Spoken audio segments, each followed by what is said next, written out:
Hi friends, welcome to Karthik channel.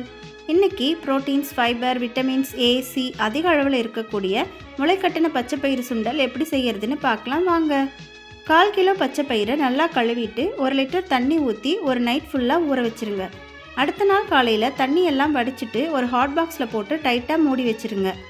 அதுக்கு அடுத்த நாள் காலையில் ஹாட் பாக்ஸ் ஓப்பன் பண்ணி பார்த்தீங்கன்னா இந்த பயிரெல்லாம் அழகாக முளைச்சி வந்திருக்கும். இந்த பயிரை இட்லி வேக வைக்கிற பாத்திரத்தில் போட்டு 5 நிமிஷம் வேக வச்சுக்கலாம். ஆவியில் வேக வைக்கிறப்போ இதோடைய சத்துக்கள் முழுமையாக நமக்கு கிடைக்கும். கடுகு, உளுந்து, வெங்காயம், வரமிளகாய் போட்டு தாளித்து வேக வச்ச பயிரும் தேவையான உப்பும் சேர்த்து 2 நிமிஷம் வதக்கினா சத்தான பாசிப்பயிறு சுண்டல் ரெடி. பாசிப்பயிரில் பேரிச்சம்பழத்தை விட அதிக அளவில் அயன் இருக்குது. கூடவே பொட்டாசியம், மெக்னீஷியம், காப்பர் அதிக அளவில் இருக்கிறதுனால நாம் இதை தொடர்ந்து சாப்பிட்றப்ப இரத்த சோகை குறைஞ்சு ஹீமோகுளோபின் லெவல் அதிகரிக்கும். ஆரோக்கியமான உணவுங்கிறது எளிமையானது.